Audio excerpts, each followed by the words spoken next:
Vladimir Zelensky ने वो कदम उठा दिया है जिसकी वजह से पुतिन ने यूक्रेन में युद्ध शुरू किया था। जेलेंस्की ने कह दिया है कि वो नाटो में शामिल नहीं होंगे, उन्हें बम सुरक्षा की गारंटी की जरूरत है। लेकिन जेलेंस्की ने ऐसी बात भी कह दी है कि पुतिन इस युद्ध में दोगुनी रफ्तार से हमला करेंगे। इसकी शुरुआत उन्होंने जापोरिजिया से कर दी है। रिपोर्ट देखिए।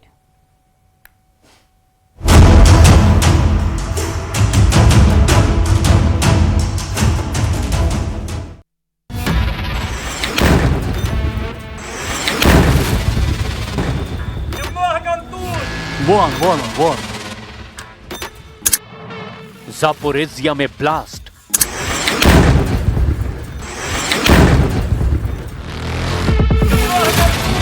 Вон. ये है पुतिन का ड्रोन धमाका।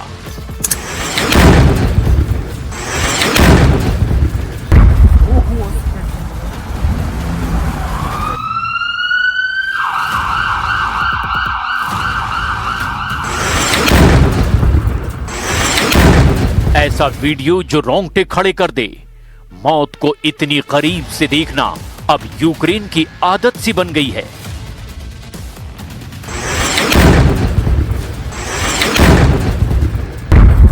पहले ड्रोन आकर गिरा, धमाका हुआ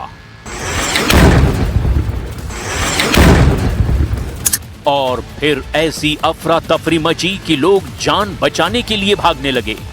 ये यूक्रेन का जापोरिजिया है, यानी वो मोर्चा जहां पुतिन और ज़ेलेंस्की के बीच युद्ध पर हमेशा परमाणु खतरा मंडराता रहता है। Був на огляді території, надавав допомогу. Була парковка цивільного автотранспорту. Було 2 прильоти. Після чого, після огляду, побачили ще один дрон в небі та був ще один повторний 3-й прильот. रूस ने ऐलान कर दिया है कि उसने जापोरिजिया के पास वारवारिवका गांव पर कब्जा कर लिया है। रूस ने ज़ेलेंस्की की तरफ से दागे गए ड्रोन भी बड़ी तादाद में मार गिराने का दावा किया। रूस का दावा है कि हर मोर्चे पर बहुत तेजी से आगे बढ़ रही है उनकी सेना। अब इस तरह के हमलों से जाहिर है कि पुतिन ज़ेलेंस्की की गलतियां माफ करने वाले नहीं हैं। पुतिन ने एक दिन पहले करीब 500 ड्रोन और करीब 50 मिसाइलों से हमला किया। रूस की फौज का हर टारगेट ऐसा ठिकाना है जहां से ज़ेलेंस्की की फौज को ऑक्सीजन मिल रही है। जापोरिजिया का धमाका बता रहा है कि पुतिन रहम नहीं करेंगे और इस बात का एहसास ज़ेलेंस्की को हो चुका है। अब यहाँ धमाका हुआ तो बॉम्बिंग स्पॉट पर पुलिस भी थी और कुछ पत्रकार भी थे। А что это было? Ланцет.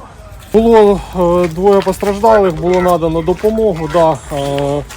В результаті 3-го удару вчасно зреагували, всі встигли перейти в укриття і обійшлось, нікого не було поранено. ज़ेलेंस्की भी ये धमाके देख रहे हैं और ऐसे ही धमाकों को देखकर ज़ेलेंस्की बैकफुट पर नजर आ रहे हैं। जर्मनी की राजधानी बर्लिन में ज़ेलेंस्की की ट्रम्प के खास दूत स्टीव विटकॉफ और ट्रम्प के दामाद जेरेड कुशनर से मुलाकात हुई। इस मीटिंग में जर्मनी के चांसलर फ्रेडरिक मर्ज भी रहे और यहीं पर ज़ेलेंस्की ने कुछ लचीलापन दिखाया। ज़ेलेंस्की ने पुतिन के खिलाफ रखी गई अपनी शर्तों को लेकर नरमी दिखानी शुरू कर दी है।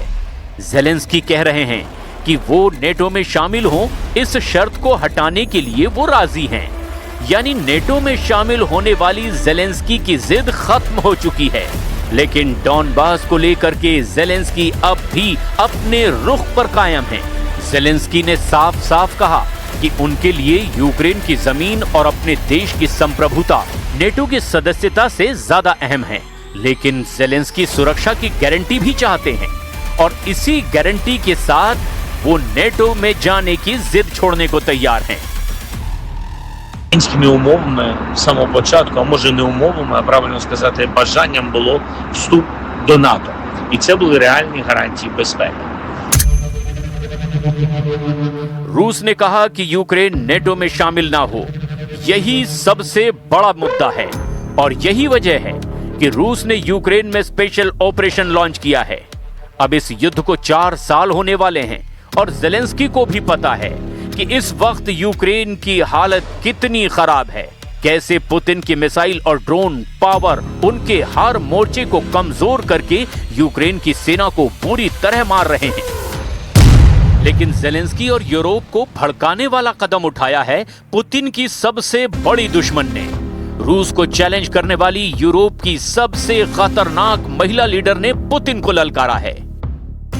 ये हैं काया कैलास, जिन्हें यूरोप के अंदर पुतिन की सबसे बड़ी दुश्मन माना जाता है, जिनके हर शब्दों में पुतिन के लिए कांटे होते हैं और रूस को हराने का वो जज्बा जो पूरा यूरोप चाहकर भी नहीं दिखा पाता। काया कैलास ने कहा कि डॉनबास पुतिन का एंड गेम नहीं है, यानी पुतिन सिर्फ डॉनबास नहीं चाहते। काया कैलास का मानना है कि पुतिन पूरा यूक्रेन ही नहीं हड़पना चाहते, बल्कि यूरोप भी उनके टारगेट पर है। We have to understand that Donbas is not Putin's endgame. If it gets Donbas, then the fortress is down, and then they definitely move on with taking the whole of Ukraine. And you know, if Ukraine goes, then other regions are also in danger. We know this from the history, and we should learn from history. Ukraine में चल रही जंग को लेकर काया कैलास की warning बहुत ज्यादा खतरनाक है।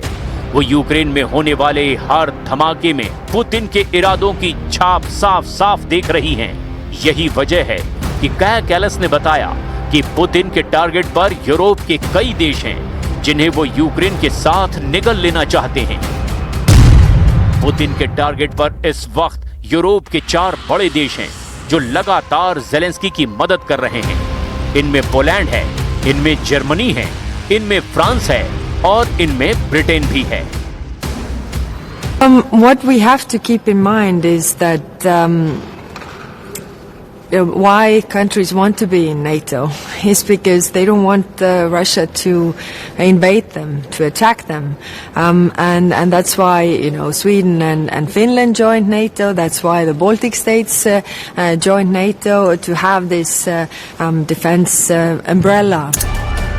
जर्मनी के विदेश मंत्री ने 25 नवंबर को दावा किया था कि रूस अगले 4 साल में किसी नेटो देश पर हमला कर सकता है, लेकिन पुतिन के इरादे देखकर लगता है कि रूस शायद इतना लंबा इंतजार ना करे। पुतिन की वार्निंग ने पूरे यूरोप में कोहराम मचा दिया है।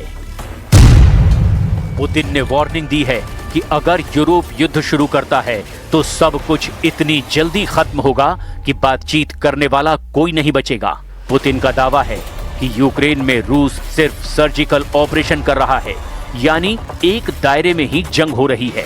पुतिन ने कहा कि अगर यूरोप के साथ सीधी जंग हुई तो रूस पूरी ताकत से जवाब देगा और सब कुछ तबाह कर दिया जाएगा। यूक्रेन के पोक्रोवस्क में जीत को लेकर पुतिन इतना ज्यादा जोश में है कि वो किसी भी वक्त रूस की सेना को यूरोप की तरफ कूच करने का ऑर्डर दे सकते हैं। पुतिन ने यूरोप के देशों को बहुत बड़ी वार्निंग दी है। पुतिन ने कहा कि अगर यूरोप ने रूस के खिलाफ युद्ध शुरू किया तो वो जवाब देने के लिए पूरी तरह से तैयार बैठे हैं। Лица не молчат, они обижаются, что их как бы отстранили от ведения переговоров. Но хочу отметить, что их никто не отстранял. Они сами отстранились. Они же в какое-то время, у нас был с ними тесный контакт, потом они резко оборвали контакты с Россией. Это была их инициатива. Почему они это сделали? Потому что они взяли на вооружение тезис нанесения России стратегического поражения и живут до сих пор, судя по всему, в этих иллюзиях. फिलहाल सबकी नजर डोनाल्ड ट्रंप पर है, क्योंकि यूरोप को साफ साफ नजर आ रहा है कि यूक्रेन में तब तक धमाके होते रहेंगे जब तक ट्रंप खामोशी से देखते रहेंगे। यूक्रेन तब तक जलता रहेगा जब तक डोनाल्ड ट्रंप इसे लेकर तनाव नहीं लेंगे, क्योंकि ट्रंप ने तो कह ही दिया है कि यूक्रेन ने अभी समझौता नहीं किया तो फिर उसे ज्यादा नुकसान होगा। वैसे यूक्रेन युद्ध का दूसरा सच ये भी है कि कि ज़ेलेंस्की ने अब भी पूरी तरह से हार नहीं मानी है, क्योंकि उनको यूरोप के कुछ देशों से अब भी बड़ी उम्मीद है। ट्रंप ने यूक्रेन को नजरअंदाज किया तो यूरोप के 3 देशों ने नेटो का नेतृत्व करने का फैसला कर लिया।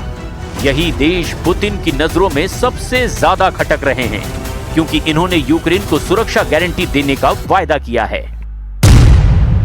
इसमें ब्रिटेन है, इसमें फ्रांस है और इसमें जर्मनी है। ये तीनों देश कह रहे हैं कि हमें किसी भी इमरजेंसी के लिए तैयार रहना होगा। इनमें से कीर स्टारमर और इमैनुअल मैक्रोन सबसे ज्यादा सक्रिय हैं, जबकि जर्मनी ने कहा है कि वो यूक्रेन में सेना नहीं भेजेगा। इटली की प्रधानमंत्री जॉर्जिया मेलोनी ने भी साफ कह दिया है कि वो यूक्रेन में फौज नहीं भेजेंगी। हालांकि वो यूक्रेन के बाहर ज़ेलेंस्की की फौज को ट्रेनिंग देने के लिए तैयार हैं। अगर ये देश यूक्रेन में सेना भेजते हैं तो समझ लीजिए यूक्रेन का युद्ध और ज्यादा भड़केगा, क्योंकि पुतिन बार बार कह रहे हैं कि यूक्रेन में हर फौज उनका टारगेट बनेगी। वैसे यूक्रेन को इन देशों से लगातार मदद मिल रही है, पैसे से भी और हथियारों से भी। फ्रांस के राष्ट्रपति इमैनुअल मैक्रोन पहले ही व्लादिमीर ज़ेलेंस्की को मिराज फाइटर जेट की एक नई खेप पहुंचाने का वायदा कर चुके हैं। इसके अलावा क्वेस्टर एयर डिफेंस मिसाइल भी दे रहे हैं, और ये सब हथियार ऐसे हैं जो अगले 10 साल तक यूक्रेन की वॉर बैटरी को चार्ज करते रहेंगे।